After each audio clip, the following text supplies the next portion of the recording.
Ya, selamat siang, salam sejahtera bagi kita semua, shalom. Ya, saya hadir di sini untuk melihat dari latar belakang IT, Bapak dan Ibu. Karena kepakaran saya adalah IT dan saya berkecimpung dalam cybercrime. Ya, saya suka membantu juga dari perbankan maupun kepolisian maupun lembaga-lembaga swasta untuk investigasi data-data cyber seperti itu. Nah, tadi dari beberapa narasumber, ya. Jadi sebenarnya, ya, kalau dibilang ini sudah pasti salah semua, Bapak dan Ibu. Karena biasanya Bapak dan Ibu kita itu kita setuju ya bahwa undang-undang itu adalah aturan main di negara kita. Ya, aturan main. Jadi kalau aturan main dilanggar berarti ada satu kesalahan. Ya, jadi sebenarnya dalam dunia IT itu tadi yang narasumber jelaskan itu semua terpenuhi semua unsurnya, ya, terpenuhi unsurnya. Karena apa? Ada satu, jadi saya sebutkan ada empat undang-undang sebenarnya yang berlaku untuk undang-undang IT, undang-undang ITE sendiri, terus undang-undang perlindungan data pribadi yang baru disahkan, ya. Terus undang-undang keterbukaan informasi publik, dan satu lagi ada dan mungkin jarang dipakai Bapak dan Ibu, yaitu Undang-Undang 43 tahun 2009, yaitu tentang yang namanya record. Jadi record itu istilahnya arsip. Kalau sudah kena itu Bapak dan Ibu, itu kena. Jadi kalau Bapak dan Ibu meneliti, ya, saya baca undang-undangnya. Jadi apa itu record? Ya, supaya tidak ada dusta kan. Apa itu sebenarnya record? Jadi apa yang dikerjakan itu sebenarnya adalah record semua Bapak dan Ibu, dan itu dilanggar. Kayak saya bilang terpenuhi semua.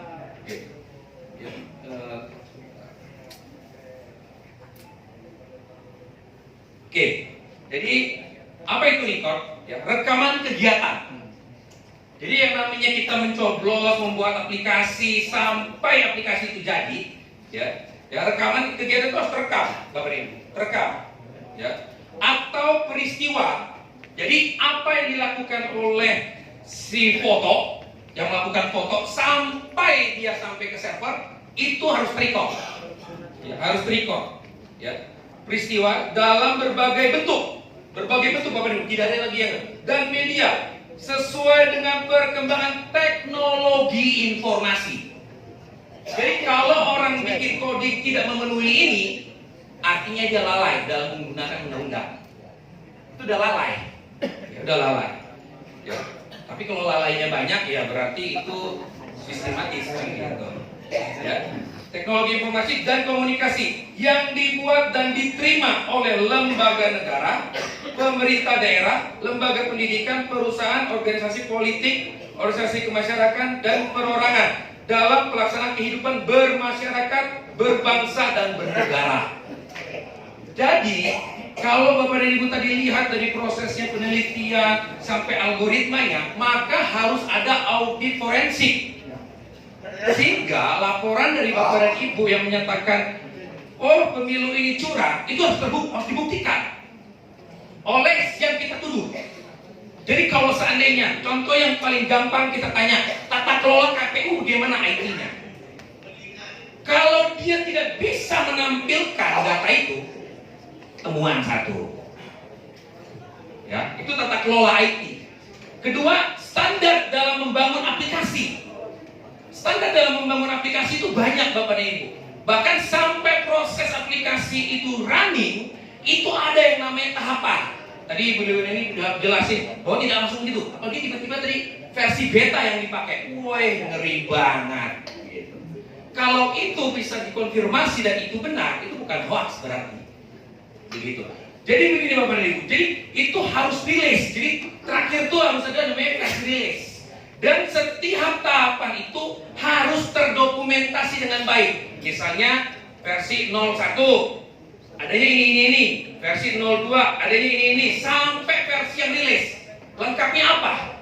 Itu harus terdokumentasi dengan lengkap. Kalau tidak, berarti aplikasi itu ada malnya dalam sisi IT.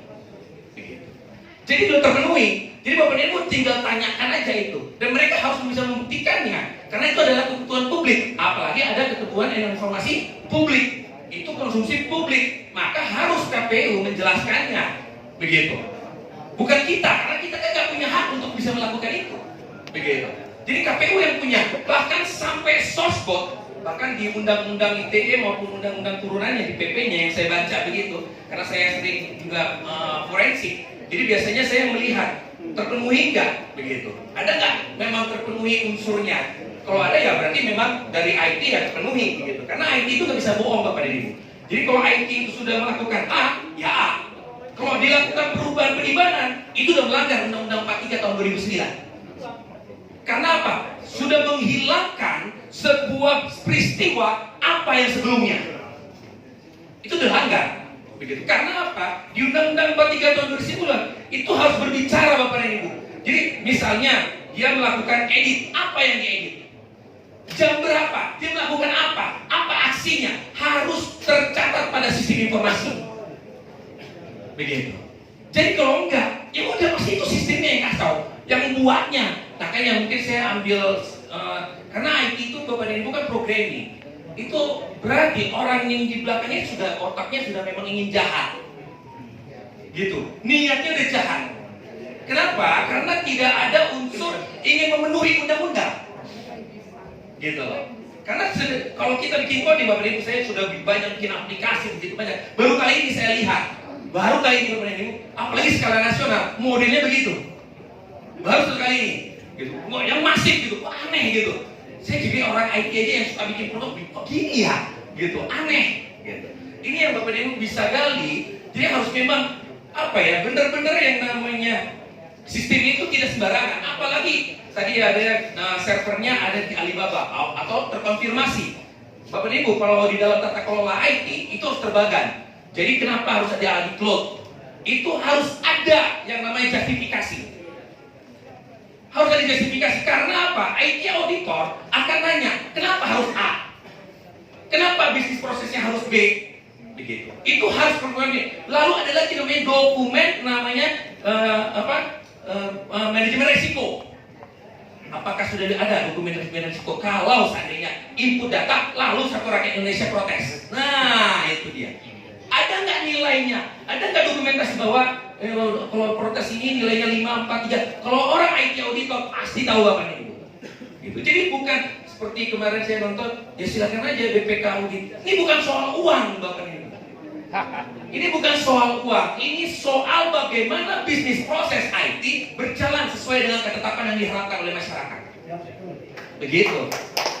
Jadi kalau Bapak Ibu temukan sesuatu yang kita curigai, ya mereka harus buktikan. Mereka yang harus buktikan. Oh tidak seperti ini loh, dokumennya ini, filenya ini, gitu. Karena apa Bapak Ibu? Saya takutnya mungkin kemarin waktu ke Bariskem jadi hoax begitu. Ya karena kita nggak punya data lengkapnya, begitu. Makanya, tapi kita harus minta. Makanya KPU yang harus terbuka. Kalau mereka nggak terbuka, berarti boleh dong kalau sebagai warga curiga. Begitu. Kalau curiga, artinya kepercayaannya turun.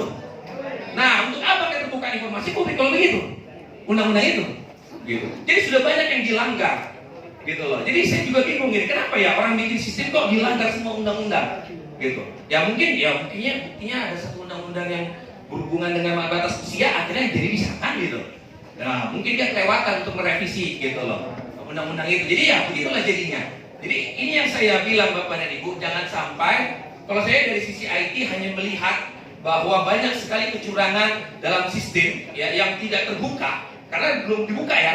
Jadi saya boleh bilang kecurangan karena belum dibuka. Kalau sudah dibuka berarti sudah transparan begitu. Jadi kalau Bapak dan Ibu melihat, kalau saya dari lihat IT-nya adalah bahwa terpenuhilah semua unsur. Paling gampang adalah menjeratnya menggunakan Undang-Undang 43 2009 mungkin ya, karena saya bukan pakar hukum Bapak dan Ibu, bukan pakar hukum. Saya hanya melihat bahwa pada waktu membangun sistem, semua undang-undang koridor dalam membangun sistem, programmernya, sistem analisnya, itu semuanya harus terpenuhi semua. Apalagi yang namanya metadata Bapak Ibu. Di Undang-Undang 43 tahun 2009 lengkap bahwa menghilangkan metadata itu suatu tindakan sesuatu yang bertentangan dengan hukum.